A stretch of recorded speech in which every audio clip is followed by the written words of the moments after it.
Hello students, so this is your first chapter from civics and this is the first part of the video. Your first chapter's name is the Indian Constitution. Here are the glossaries what you have to write down in notebook. The first word is constitution, usually a written document which contains the rules of governing a sovereign state, a independent state. Next is arbitrary, when nothing is fixed and is instead left to one's judgment or choice. This can be used to refer to rules that are not fixed or decisions that have no basis, etc. Next one is ideal, a goal or principle in its most excellent or perfect form.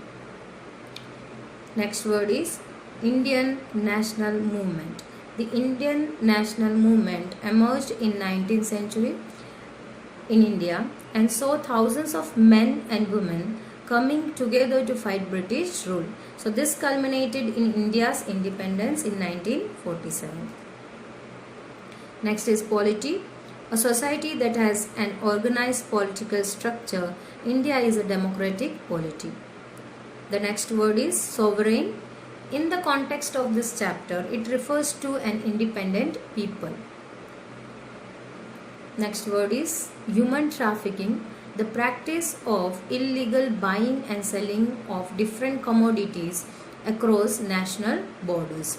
Any kind of thing that is being bought or sold in the national borders or across the national borders. So in this context of fundamental rights, it is discussed in this chapter that it refers to illegal trade in human beings, particularly women and children. So they are being purchased and they are being sold to the different states or to the different country also for domestic work. The next word is tyranny, the cruel and unjust use of power or authority. Next word is democracy, a form of government in which people at large hold the ultimate power of governance. Next word you are having is representative, the person who is elected by people through a general election to represent a constituency in the government. Next word is consensus, agreement of all people on an particular issue.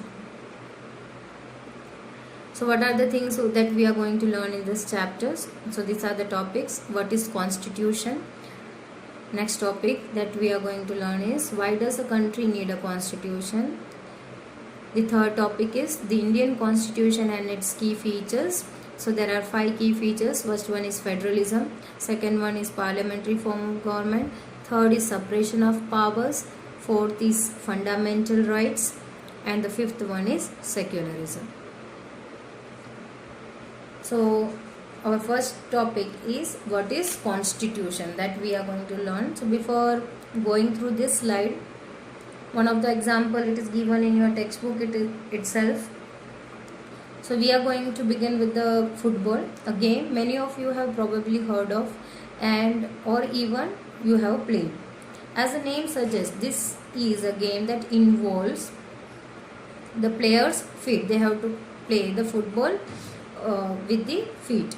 According to the rules of football, if the ball touches the arm of any player except the goalkeeper, then this is considered as a foul. So if players start holding the football in their hand and passing it around, then they are not playing football anymore. Similarly, other games such as hockey or cricket also have rules according to which they are played. So each of these rules help us to define the game and help us to distinguish, to differentiate one game from the another, because they are not played in the similar way. The cricket or the hockey or the football, they are played in a different way. As these are the fundamental to the game, we can also call them the consecutive rules of the game. So the rules are considered as the consecutive one. Like these games, a society also has some consecutive rules that make it what it is and differentiate it from other kind of society.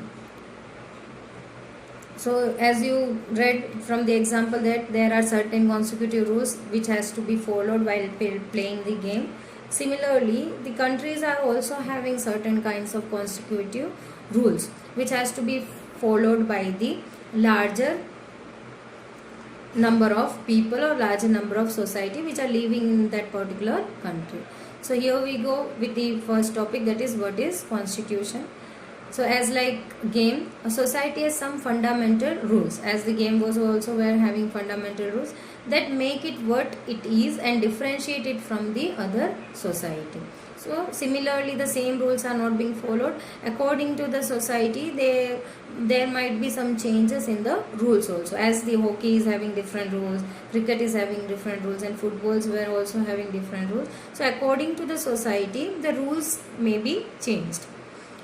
In larger society where people of different communities live together, the rules are made through consensus. Consensus here means general agreement. So larger society, so there are certain common rules which are followed by the larger society. So this is being discussed and they come into a general agreement, and that rules are being followed by them. These rules are usually available in a written form, so it can be later on referred, and even if there is any kind of corrections that could be done later on, but after a long discussion only. You cannot change it in general way. So these rules are also available in written form. So any kind of, or you can say a written document which contains the fundamental rule is called as constitution. So constitution already you have read why what is constitution. Now the second question arises, why does the country need a constitution? So there are three different reasons why does the country need a constitution. So the constitution serves several purposes in the democratic country. So there are several purposes. There are three purposes which are laid out. While all democratic countries are likely to have constitutions, each and every democratic country is having constitution. But it is not necessary that all countries that have constitutions are democratic. We cannot say even the monarchy, you can set an example like a monarchy. Monarchy is also having certain kind of rules and regulation which is set up that has to be followed again by the people who are living in that particular country. So they are also having a constitution, a set of rule, but it would be completely different from the democratic country, because in monarchy the ruler is king. So king is deciding which rule has to be added in the constitution, that has to be followed by the people.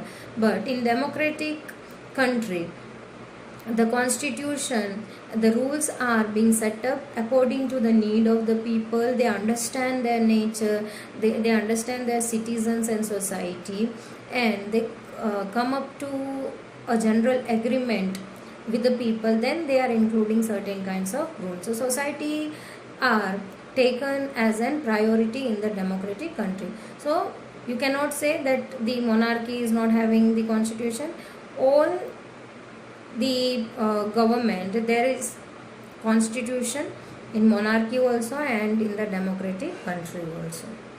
So all the countries are having constitution. So first purpose of the constitution, why the country need a constitution. The constitution serves several purposes. As I said, the first purpose is lays down certain ideals that all citizens believe the country should uphold. So every citizen believe that this country should have all these things. So that is very ideal thing for the country. So that country should all have all the things. For example, here it is given again from your chapter, that is Nepal. Nepal moves from a monarchy to a democracy. Now why they moved from the monarchy to democracy? Because the previous constitution which was being written in monarchy does not reflect the ideals of the country. So they are not reflecting the ideal of the country that the citizen want the Nepal to be. So they have to change the constitution, because now the Nepal become an democratic country. So they also have to change the rules and regulation, what it is mentioned in the constitution when the monarchy was being practiced. So it was not generally happened in one day itself. The country of Nepal has witnessed several people struggle for democracy. There was a people struggle in 1990 that was established as democracy, and that lasted for 12 years until in 2002. In 2002, October 2002, King Gyanendra, he citing the Maoist uprising the countryside as his reason, began taking over different aspects of the government with the army assistant. So with the help of the army assistant, he again changed the democratic nation or country into the monarchy one, because he want to rule the Nepal again. So he has taken the help from the army. The king then finally took over as the head of government in February 2005. In November 2005, the Maoists joined another political party to sign a 12-point agreement. This agreement signaled to the larger public an imminent return to democracy and peace. So similarly, in the same year 2005, many has opposed the monarchy rule, and they joined another party and wrote a 12-point agreement to bring back the monarch country again into a democratic country and to bring a peace in Nepal. So in 2006, this people movement for democracy began gaining immense force. It repeatedly refused the small concessions that the king made. Finally, in April 2006, the king restored the third parliament and asked the political party to form a government. In 2008, Nepal became a democracy after abolishing the monarchy. So the above photos in the picture, it is given in your textbook, it is of 2006. That was the movement for the democracy in the Nepal. So from the 2005, they started struggled for getting the democracy in their country, and they succeeded in 2008, and they formed a democratic country and democratic government. Next purpose of constitution is for the country, it defines the nature of country's political system. What is the political system of the country?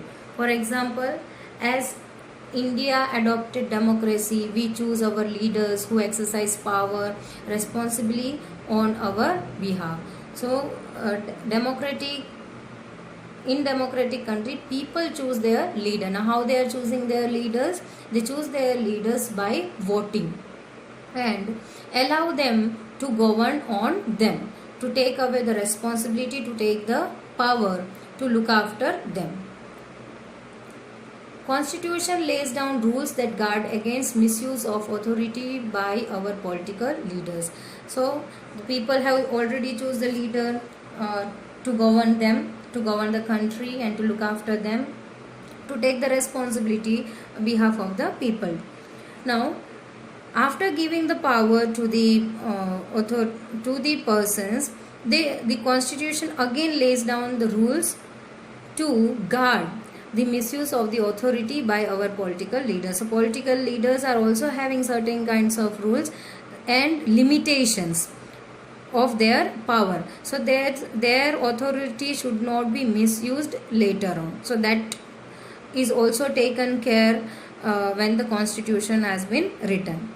So there are rules for the political leaders also. Constitution contains rules that prevent inter-community domination, that is domination of the one community over other community, and intra-community domination. It means domination is the one section of community over the other section of same community.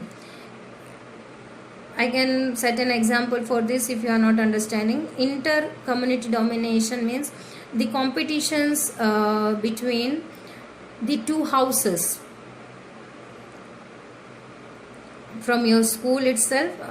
In a sport competition, two houses are just having competition between them, so that it's called inter-community, the domination of the one community to the other. Now intra-community domination, if I set an example, like same house, the one house is choosing the other player. They are having competition in the same house itself with the two different students. So that you can call as intra community domination. One section of community or one person is having domination over the other section of the same community. So they are belonging in intra, the two persons are belonging in the same community, proving themselves who is the best one. And in the above, inter community domination means the domination of the one community over the other. This is a simple example. It is more complicated, so I can make you understand like this only. Now the third one is constitution contains some provisions as its basic structure which are not easily changed. So there are some provisions, you cannot change their structure so easily. It does not allow for the easy overthrow of provisions that guarantees rights of citizens and protect their freedom. So rules can be changed, but it is not easy to change any of the rule which are being written in the constitution or which comes in the provisions. Now next topic what we are going to learn is the Indian Constitution. After the independence from the British rule, India decided to free India should be democracy. So British rule come to an end. Now they are free, they become democratic. In order to establish democratic government and the rules that would determine its functioning, the Constituent Assembly was formed in 1946 to write India's constitution. So after it got freedom, it became democratic. So they formed a Constituent Assembly. So their purpose is to write down the Indian Constitution. So they have to understand the society, the country also, the number of society and the number of people and number of community living in country. So all the time when the constitution was being written, India was facing difficult situation. Now what are the difficult situation they were facing? For instance, partition of the country into India and Pakistan. This was the major problem after the independence they were facing. Some princely states were in dilemma regarding their future because they were the rulers of particular area. Later on, if it is becoming democratic, then they are not longer in power. So they are also just in tension, you can say, to think about their future. What would be their future? Would be they were having the same power what they are enjoying right now, or there would be some changes.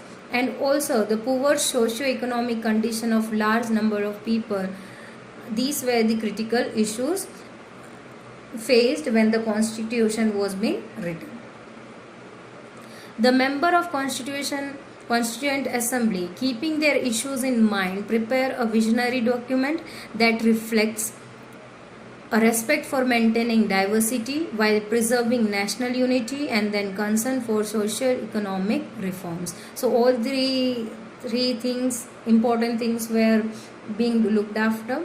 They were also respecting the diversity because all were belonging from the different community, different belief. So they were also maintaining the diversity and preserving the national unity because their common goal is to bring all the people together in one unity to rule upon. So there should not be any kind of discrimination with one community or the another community. They have to bring the whole country into one. Their common goal was that.